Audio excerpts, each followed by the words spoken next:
Welcome to episode 128 of the XS Noize Podcast. I'm Mark Millar. Thanks for listening.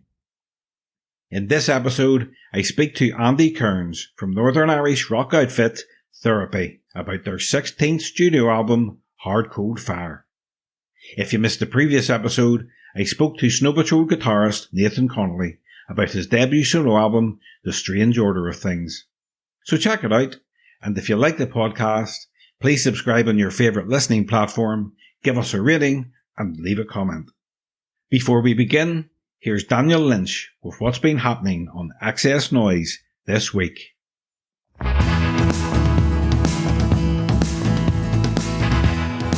In the review section, Niall Donnelly gives the new album from The National full marks. Niall says the first 2 pages of Frankenstein is an album full of songs that'll perfectly capture what fans love about The National: beautifully composed and brutally honest cathartic indie rock. Sam Williams has been listening to Prism from The Orb. Sam says it's an expansive listen, its 10-minute long title track being one of the standouts, 4 out of 5. And fans of The Orb can listen to the new single from Alex Peterson's project Chocolate Hills. That's streaming now. If East Coast punk rock is your thing, look no further. We have a review of Dave Hawes' new album Drive It Like It's Stolen and a long-awaited new single from the Gaslight Anthem. There's also new music from Alison Goldfrapp and tour dates from Judas Priest, WizKid and Turin Breaks. Stay up to date at xsnoize.com. Therapy have released their colossal new studio album, Hard Cold Fire, a spiralling hypnotic melange of grunge rock and towering melody that sees the trio steadfast and reinvigorated. In this interview, Andy Cairns talks about writing and recording the album, upcoming live shows, and lots more. So sit back, relax, and enjoy the XS Noize Podcast with Andy Cairns from Therapy. So hi Andy, welcome to the XS Noize Podcast. Hi Mark, great to be here, fella. The last time we spoke was when Therapy was about to release Greatest Hits, the Abbey Road sessions, and we weren't to know that a few weeks later the whole world would be locked down because of COVID and everything stopped. So how did Therapy manoeuvre through those times? Well, we had a Zoom call. Whenever we realised it wasn't just going to be a couple of days, this was going to be months, we got a plan together, and we constantly write at home anyway. But Mr. Michael McKeegan, the bass player, he's the genius at the tech. So he said, listen, if we get any ideas, fire them all to me and I'll set them in and compile them in my home studio setup. And then that way we can rehearse and have demos. Yeah. So that's what we're doing. And I thought, well, to keep saying, I will go out every day, go for a run, and then go into my garage where I've got all my gear and practice. And Michael and Neil were doing the same. So Neil had a set up in his shed and Michael had a set up at the back of his house. So if one of us had an idea for a song or riff, we'd ping it over to the other. They would add their bit and all this. So when the first lockdown happened, I think we had about 12 songs. And we went up to a place in Derby near Neil and we rehearsed for 4 days. Went back, second lockdown, did the same thing. And then we got together in another rehearsal place with a bunch more songs. So by the time COVID had gone, we'd actually written the album. And we was ready to go into the studio. All we had to do was make sure it was well rehearsed. But yeah, and it was great. And I think that's what kept all of us sane, because I had friends that were musicians, were climbing the walls, because maybe they'd be in a band where one person writes the songs. Do you know what I mean? Or if they wrote songs together, they couldn't do it remotely. They all had to be in the room. But I think a lot of the thanks should go to Michael McKeegan, because I'm not very good with the tech. I was sending him guitar riffs on my phone and emailing them to him, and he was quantizing them and dropping them into the drums. You know what I mean? He took all that time to do that. And so fair play to him. And a lot of bands were doing that, recording remotely. Obviously, it was the first time you did it. How did you find it, the process? Once I got my head around it, Michael loved it because he loves tech stuff, and Neil's a bit better than it now. Neil's got it set up on his computer, and he's got an electronic drum kit. It took me about a week to get my head around the fact that, I was going to do stuff on a mobile phone with a click track and then send it over and bounce it back. But it was like everything else. Once I did it 2 or 3 times, then it just became part of my day. And it was great. And there's something about it was a new challenge after over 30 years together as a band. Whenever I would either write stuff at home and bring it in, or we'd write stuff together in a room. But I'll give you a good example on the album. There's a track called Whoa, it's track 2. And Neil rings me up and goes, because he doesn't play guitar or bass, And he goes, I've got an idea for a guitar riff, but I can't play guitar. But if I send you, I've got a synthesizer with a distorted guitar setting. If I send you a riff played with my one finger, could you transpose it to the guitar? And I went, yeah. And he sent me this thing with like the notes. And it was brilliant fun because I tried to get the sound up. So I was going through all my effects pedals, eventually settled on this thing called the Pog. And then I thought, right, I got to play it at the time. It was at the play date. I sent it back to him. And yeah, that's brilliant. But that was amazing because it was like nothing I'd ever done before, like trying to work out a guitar riff from a kind of wonky synth line. And was it right? I was right. I liked it. It was I was just trying to work out the right sound, but it was a challenge. So I was kind of elbow deep in all these moldy old effects pedals that were gathering dust in the garage. Before we get into the details in the album, more details, we'll have to talk about, you finally got around to do your long delayed 30th anniversary celebrations with your fans in the post-COVID greatest hits tour around Europe and the UK and Ireland. So how much was it a relief was it to actually get out there and do it? It was brilliant. I must admit, the very first gig was in Bristol, and I didn't realise how nervous I would be because, we would play, we'd had a few rehearsals, but usually we play all the time, so we're like a well-oiled machine. And after the first gig in Bristol, we come off stage and right, we need to change this in the set, we need to change that. And then I remember one thing I'll never ever forget is me and Michael McKeegan, we did the Ritz in Manchester, which was our biggest gig in Manchester in years. It was sold out, it was rammed. And we'd just come off stage and I walked into the dressing room, Michael was sitting there, just looked at me and says, that was absolutely brilliant, wasn't it? And I went, yeah. And that set the tone for the rest of the tour then. And then, of course, the Belfast show was sold out months and months in advance. And the second song on stage at the Limelight, all my clothes were soaked. So hot, like literally drenched. I completely stuck. I mean, my guitar strings had to be changed like after the show because they were just dripping wet. The Dublin show was brilliant as well. So it was like, it was just amazing. And that's what we wanted it to be. We wanted it to be a celebration, and we were nervous about how it would be, how people would be. Even we didn't know how people would be. Are they going to stand near to each other? Is everyone going to? But nah, our crowd was really up for it. It was amazing. Yeah, it's great, and it's good that everything's back to normal now. Yeah. So Therapy will release Hard Cold Fire. It's your 16th album. It's coming out in May. Could you have ever imagined when you were recording demos back in Larne, back in the day, that you would be recording you'd be putting out your 16th album? No. And I have a mate, Dave, that lives in Dublin that I've known since 1989. And he sent me a text last night going, because he works in the business now. He never used to work in the business, he used to just come gigs, and he got a promo copy of the album. He said, I'm loving the album. He said, I did not think back then I'd be talking to you now about still being in a band. So, yeah, we didn't. And there's a really famous story that we tell in the world of therapy about. We got interviewed by, I think it was Gary Crowley, the English kind of DJ in Manchester years ago. And he said it was for a TV show that was on late night on ITV or something. And he said the Rolling Stones, it was 1992 when Teeth Grinder was out. The Rolling Stones have just announced their tour, and at whatever age they were then, he went, can you see Therapy still being around in 20 years' time? And we all burst out laughing because the concept was so absolutely absurd. And yet, here we are. What was your ambitions for the band in those early days? Did you just see, were you just taking it, album tour, or did you have an idea how far it could go at all?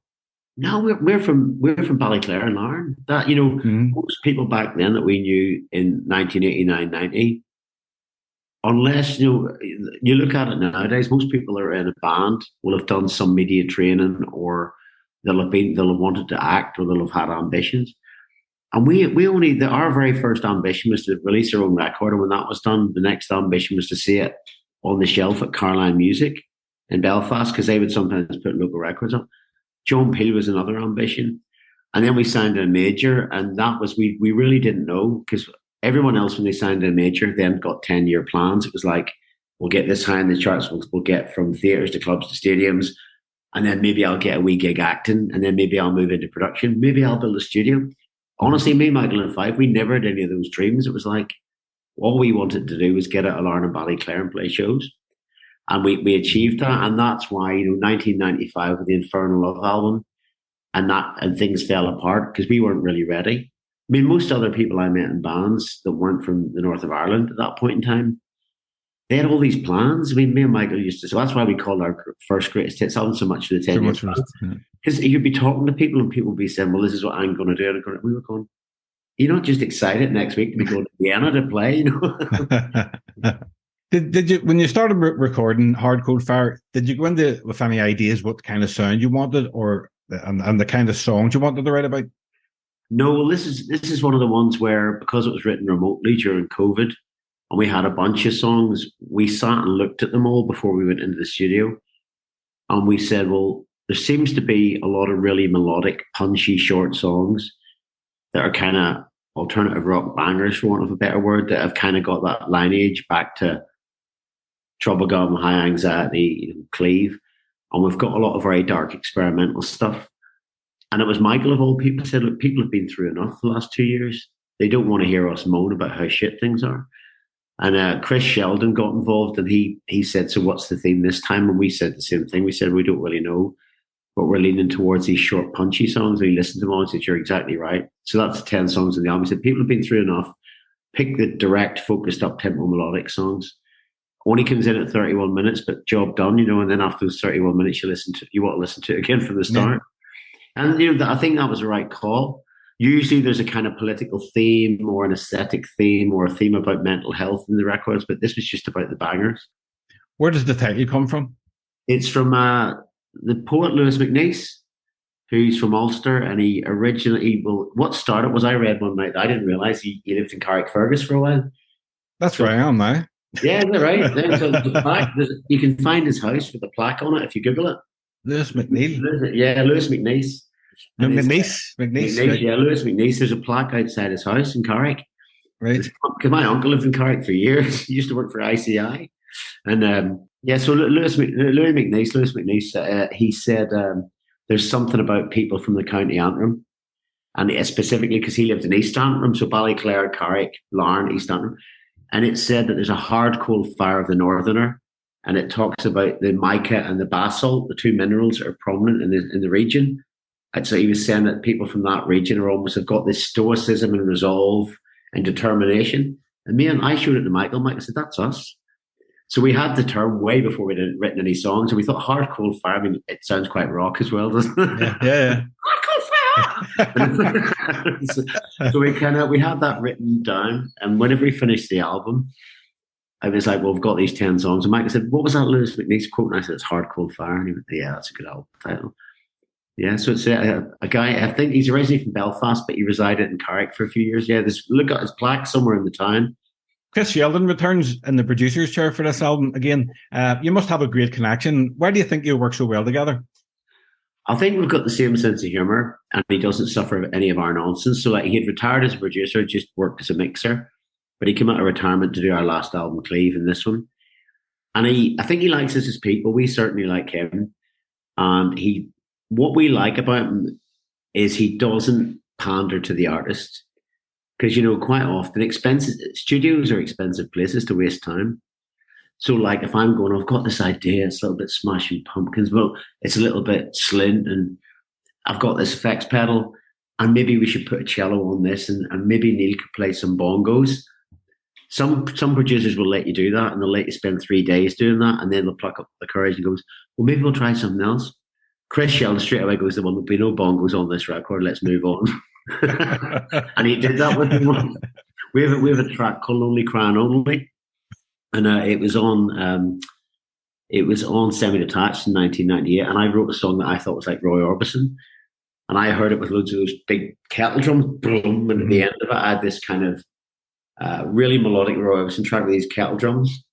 And Chris, I was talking to, and I was saying to our manager, can we get the A&R guy on, see if we can send some kettle drums down to the studio? And Chris Sheldon just came in, hung up the receiver on me, said, there should be no kettle drums on this record, Mr. Cairns. And he was right, you know, because we would have spent 2 days and no small amount of money getting someone to deliver all these kettle drums. We wouldn't have been able to play them, you know what I mean? It would have sounded shite. That's why we work with him, and he's great fun to have around like that. And he also he'll do things like, you know, he won't take any suffer fools. So when we were in the studio in Marshall, it was a brand new studio and they were very proud of it. And occasionally you would get people walking through the studio because the people at Marshall would be showing people around. They hadn't really got to the fact that when the red light's on and someone's recording, don't walk past the drum kit. You know? And I think one day somebody there it was a rep from some company that Marshall makes speakers for. I was playing the guitar, and this guy walks in with the Marshall rep. Chris Yellen just stops everything, turns around and goes, "Who the fuck are you?" And the guy sheepishly turns around and walks out. But he's always got the band's back, which is what we like as well. You know, he always puts the band first. Let's talk about some of the tracks. The first single released from the album was Joy. I love the lyric, another day, another deadener, another dull routine, the same grey ritual tethered to the pantomime of Western ennui. Now, deadener sounds like a real Northern Irish word. I will do it. It's a deadener. It's actually from Samuel Beckett, but deadener, it sounded to me like take a reddener. Yes, that's what I mean. Let's go take a reddener, take a beamer and all that. And I always loved it because it's I'm waiting for Godot and it's deadener, and it was Beckett come up with the word, and it just means he's talking about how people get themselves into routines, and we've all seen it with people we know. Like, I mean, I'm sure there's people around Carrick, there's people in Ballyclare and East Belfast when I lived there, that they kind of get themselves into this rut where they can't break out of it, and they do. And human beings, especially in the West, where you have it really good compared to other parts of the world, people get themselves hung up on these little things and they go around in circles. And I thought deadener, and I mentioned it to Michael about this Beckett line. He said, "Yeah, that sounds like something you would say in Larne." You know what I mean? Take a deadener. You know what I mean? So we kept that in as well. Yeah, jump right out at me. So many great songs. I think today my favourite song on the album is Two Wounded Animals. Oh, yeah. What can you tell me about that? Well, Michael, that was the main riff. That was Michael sent me this bass line, and he called it Blue Gazi, because he always gives them titles of what influences him. And it was from Jesus Lizard's Blue album, Fugazi. And it was a drum beat from a machine and that bass line. And I loved it. And I come up with a chorus. And my wife works in care. So recently she's lived through a lot of cuts for care homes. She's lived through COVID and what it's done to people. She's seen budgets decimated. And also part of her work is working with people that are refugees from other countries. And where they end up and how the city treats them. And that was a scenario where I was thinking, well, how would it feel? Because I'm, again, back in the West, me being really, really comfortable, you know, and a bad day isn't as bad as someone that has to go on a shite little dinghy like you'd ban Portrush and try and cross 20 miles of one of the roughest seas. And it was trying to put myself into that situation of about how it's like, you're being treated like cattle. You've mentioned the cattle like animals. And everything's taken off you, so you're shorn like a cattle is in the market of your identity. You're tagged. You're kind of, and you're just left to rot, really. And all these people want is to feel human. They're not parasites or anything like by any means. They just want to feel human and want to feel normal again. And I can't ever begin to imagine how that must feel. And that's where the theme of that song came from. And but Mr. McKeegan's there's a spark for the whole thing with that riff. If he hadn't said me, I would never have been inspired to write the rest of the song. Did you get excited to see or hear what was being sent? You know, we always waiting, you know, on the email and what's going to be today. And I know I would send ideas to them, they'd send ideas to me. And it wasn't all roses. You know, sometimes I get sent something like a bass line with Michael, and I would listen to it and I couldn't get anywhere with it. Or the other way around is I'd write this amazing riff and melody, which I think, you know, I'm a great golden rock god, and I post it off and I get back, I'm not really feeling it. but it was worth it to get the gold among the rest of it. What song on the album do you feel most connected to? Musically, I like Days Collapse, the last track on it, because I wanted to write, I was listening to a lot of Fugazi, Slint and Early Cure. What a joyous time it was.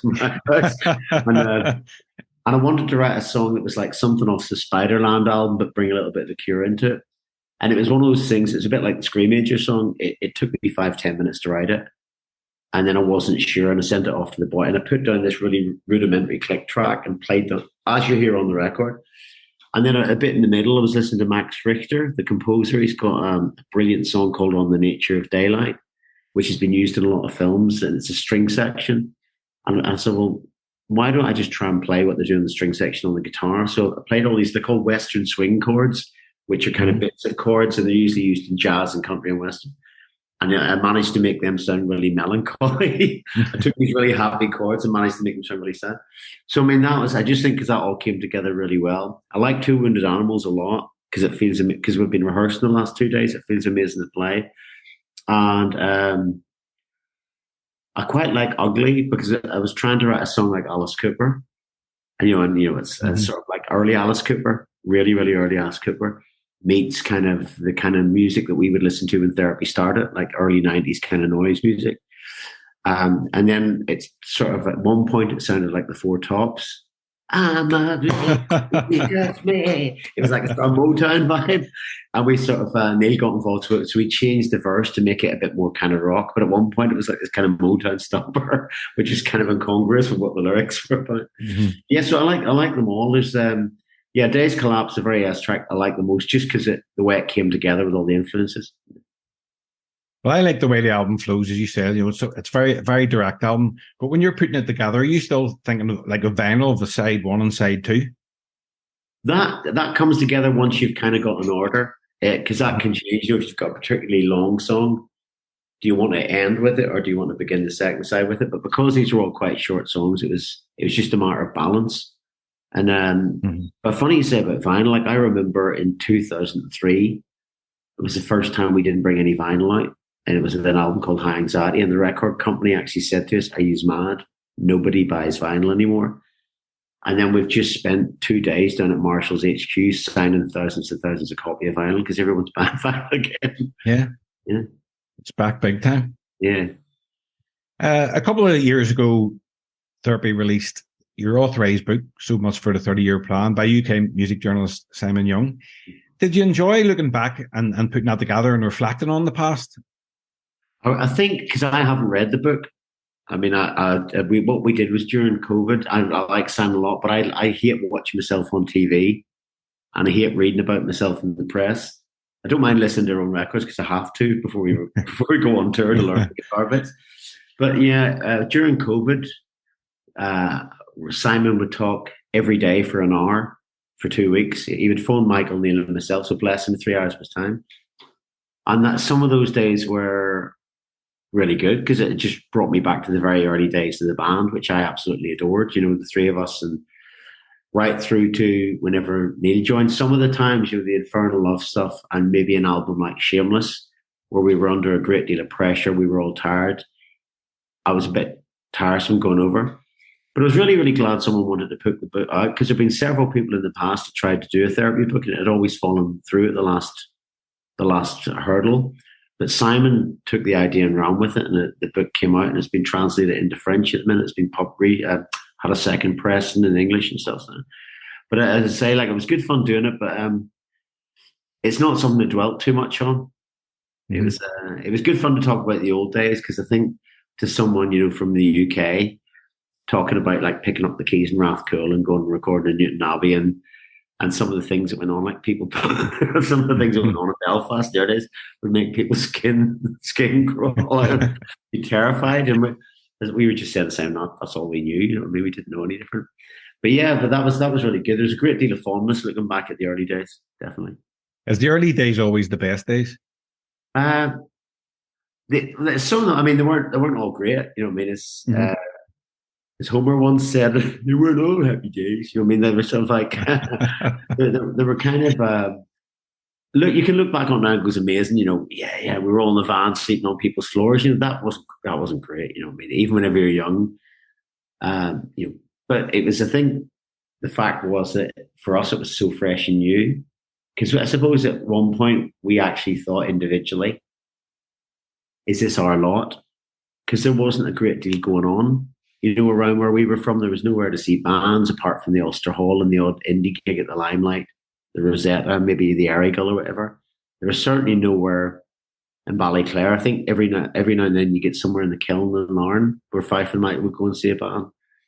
But there wasn't a great deal. And there was that kind of sense of, are we resigned to this now? Is anything ever going to happen? And we didn't want to be rock stars, or all we wanted to do was get outside the country and play to other people.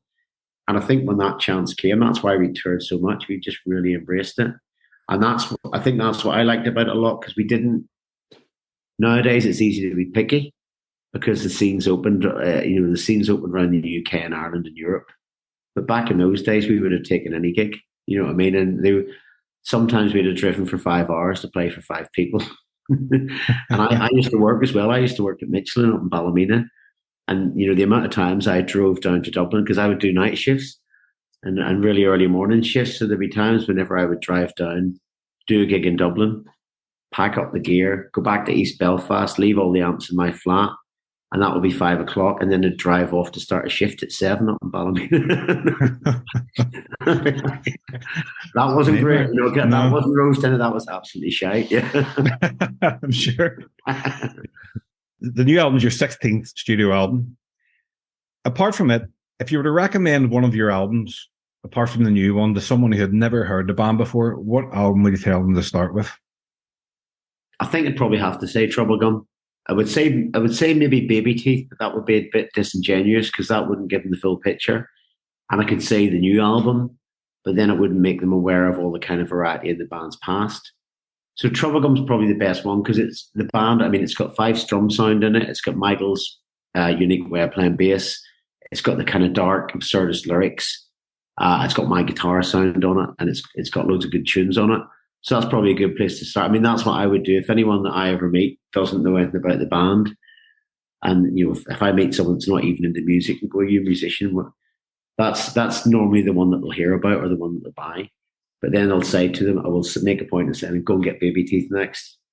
And if we have a new album, I'll say, "Go and get Hardcore Fire." So if anyone was one, I'd say if you've got enough money for 3 albums, get Trouble Gum, Hardcore Fire, and Baby Teeth. But if you want an introduction to the band, yeah, I would start with that one. It's funny you say that because I spoke to a lot of artists recently, and especially Irish artists, and they always mention that album, but they always say Therapy were always a big influence on us. So how does that make you feel? Really, really proud and really, really happy. I mean, just this morning, I'm really into kind of hardcore punk, but like really lo-fi stuff, and I still keep an eye on the scene and still get maximum rock and roll and still read Razor Cake and everything. And there's a band in Australia called Geld, G-E-L-D, that I absolutely love. And they're kind of like a noise punk thing. And we take turns doing our Instagram account. And I was doing it this morning. There's a message from Geld. And one of the band members is actually originally from Dublin. And he just wanted to say, "Oh, hi, it's Connor from Geld here. Whenever I was 14, the first record was Die Laughing and absolutely loved it." And I was going, "My God, I was just listening to these guys like a few months ago." And I would have thought they wouldn't even have, they're young guys in Australia. And I wouldn't have thought they would have even heard of Therapy and stuff like that. It's great. And, people over the years have said that, but it is amazing because I think about how much music meant to me. Whenever I was growing up, and I liked punk music, the Buzzcocks and all, but then finding out that the Undertones and SLF and the Outcasts lived up the road. And then now we've done gigs with the Undertones and Stiff Little Fingers. And I'm still fan struck, whenever I meet the O'Neill brothers to this day, and I've met them lots of times and had a drink with them and got on really well with them. But I still will think, if I'm sitting down beside Damien and John O'Neill, I still think, it's the O'Neill brothers from the Undertones. Therapy, you're getting into your 4th decade now. So do you have any musical ambitions you still want to achieve? So what's left on the musical bucket list? I don't know. Well, we were talking the other day. We were rehearsing in this studio near to me, actually. And the guy that owns it used to have a recording studio in it years ago. And he got an old analog tape player. And we came in the other day and he showed us. He said, "Look, I've got this old analog tape player and I've just ordered a ton of old tape." And Michael turned around and said, "It would be brilliant to do like a really lo-fi record because, we change. And that's something we'd do." And I've always thought that the other thing I'd love to do with Therapy, and it's not me being lazy, was I'd love to do an album with different people singing on it that isn't me. So I could just stand to one side and play guitar. And I remember mentioning it to our management a few years ago, and they're going, "Jesus, how much would that cost?" I was going, I'm sure people might do it for free, but that's something that I've always thought would be good. We could do a bunch of music and just get guest singers in. Yes. Who springs to mind? And anybody I would be nervous about asking people in case they said no, because then I'd be crushed. But I think I would ask people that were friends of ours. There'd be a lot of people that we know that are friends of ours in bands that I'm sure we could ask. But I mean, I've often wondered what a female voice would sound like on a Therapy record. But yeah, that's just a few little things. And then the other thing we've often talked about is we do those acoustic tours occasionally whenever we have a bit of downtime and we tell stories between the songs. And I've always wondered what it would sound like if we made an album on like acoustic instruments, so just percussion and some acoustic guitars and maybe a different kind of bass. But yeah, I mean, that's all in the future. So that's the one thing that off the top of my head I think we could try. I like to ask my guests the following questions. If you could go back and relive one musical moment from your career, what would it be? First time we played the Ulster Hall. I wouldn't even have to think about that because I'd seen all my life-changing moments happen there because there wasn't a great deal. There was a King's Hall and that, and one of my life-changing moments was a punk gig in Glengormley whenever I was a kid, and a bunch of blokes in my school that were a lot older than me got a punk gig. It was like Music for the Deaf, Pure Mania, and all these bands. A few of them were at school with me, but they were older lads. But I went to see Susie and the Banshees, Stiff Little Fingers, UK Subs, Jesus and Mary Chain and the Smiths, and I would always go to the front, and I would go right to the front, and I remember leaning over the barrier, and there's that bit when you see the little red and green lights and the amps, and your heart starts racing. And the very first time we ever played the Ulster Hall, it was 1992. I walked into that hall, and our crew had set up all our backline before soundcheck, and I actually walked to the front of the barrier and put my arms over the barrier and looked at the stage and thought, people will be doing this to see us tonight. And then when we did that, there was loads and loads of people we knew because it was the first time we'd done it. All our relatives were there, loads of our friends were there. And I think that's the one time I'd like to relive because I don't think I took in the moment as much. I always remember leaning over the barrier and looking at my own amp. But I think if I could do it again, I would sort of take a bit more time to take in how monumental that was for me. Amazing. Everybody always says about the Ulster Hall, it must be just this thing about it. I as a fan, it's great, as you say, going there and watching gigs. Yeah. It's a special place. It's just, I think it was the first big gig I went to. As I say, the other one was a punk gig in Glengormley. It was Susie and the Banshees, and I was 14. And at that age, there's a mix of excitement and shit in your pants because, all the punks are older. And it was like, I think the Clash gig the year before had ended in a riot and the gig wasn't played. So my mum and dad, my dad's from Belfast, but my mum was having kittens going, Jimmy, there'll be rats. No, it's my dad. No. And I remember them driving me up past the Ulster Hall, and there was all these people outside with bottles of cider and pink and red hair. And my mum was going, Jesus. And it was me and my mate across the road, and we had like our little biker jackets on, our little Ramones t-shirts, and they dropped us off. And then I remember us kind of fighting our way to the front and Susie and the Banshees come on. It was like, it was amazing. And I couldn't stop talking about it for months. Yeah, exaggerating what went on, but it was amazing. And then that was me, and I think that's why it's just got that moment of. It was also the loudest I didn't realize until then, because the little punk gig I'd been to before was little PA speakers, but when going to see the Susie the Banshees with a full PA, it was that thing where it's just the air from the speakers hits you in the chest, and it's like, my God, what is this sorcery? I love the fact that Led Zeppelin played Stairway to Heaven for the very first time live in the Ulster Hall. I know. Got all those legendary. It's amazing when you think of that. Yeah. I mean, my mum saw the Flamingo and Ballymena. The Beatles played. Wow. Yeah, I think the Beatles played Flamingo, Ballymena. Jimi Hendrix, I think, played. Jimi Hendrix played somewhere like that as well.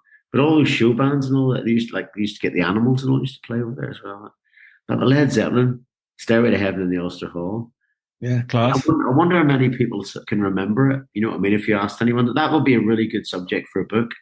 Like an I Was There type book. If you went round to anyone that was at that gig and go, did you honestly remember when you heard that song, This Is Amazing? Or was it I don't know this one, Beer, anybody? Was it kind of, because I'm sure there's a lot of people maybe didn't know that song when they went to the bar. Yeah. Here's one of our new songs. That's the time we go to the bar normally, isn't it? For us music fans, music is the soundtrack to our memories. So what song or album, when you listen to it, brings back the best memories for you? I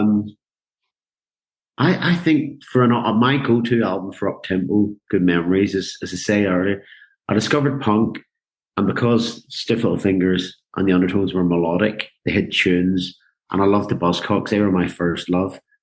And there's a shop in Ballyclare called Sport and Sound, because one half of the shop sold sports equipment, the other half soul vinyl. Brilliant. Brilliant. I called Norman on it. And I used to go in there every Saturday and I got the Ramones It's Alive double album because I wanted a Ramones album, but by the time I bought Buzzcocks, SLF and the Undertones, I had never any money left. And a guy I went to school with said, well, if you want to get one with the first 3 albums are the best, so get the live album because it's got everything on it. And that to this day, I mean, I used to play that all the time before Therapy went on stage. I mean, at one point we were coming home from a gig in Portugal and Michael was in the back seat of the car going to the airport and he said, Andy, I never want to hear the Ramones again in my life.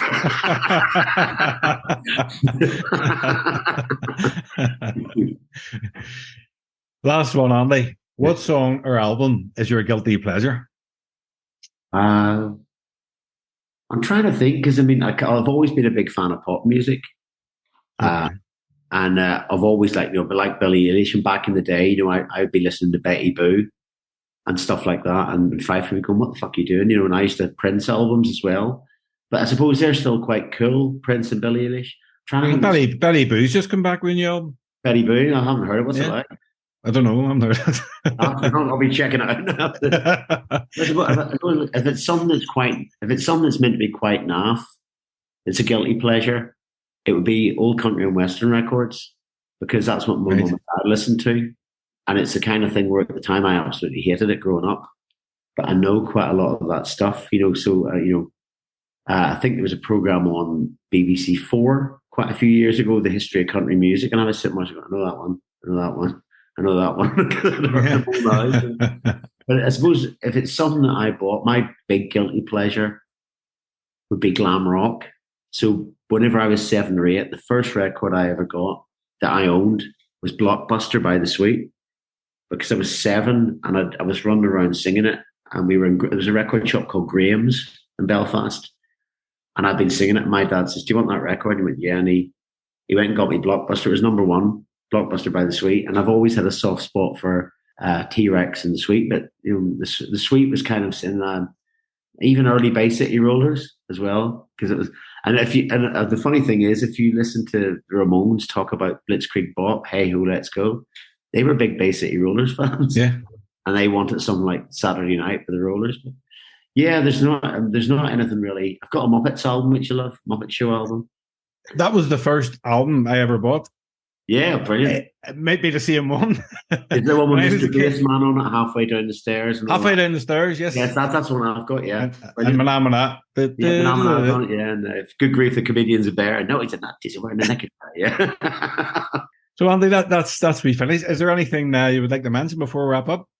No, I just want to say to everybody that's listening out there, that's supported Therapy over these years, thanks for everything, because we're still here because of you, and because without you guys, we wouldn't be here. So thanks, and thanks for all your support and all your encouragement. And thank you, Mark, for having us on the show. Yes, no, absolute pleasure. It's good seeing you this time, because I think last time was a phoner. So, yeah, so really enjoying the album. I wish you all the best with it, and hope to see you in Belfast. I hope so. Stacey, come over and say hello when you see us next time. Will do. Well, have a good day, and take it easy. Thanks, fella. Take care, Mark. See you later, man. Cheers, Andy. Bye-bye. Bye.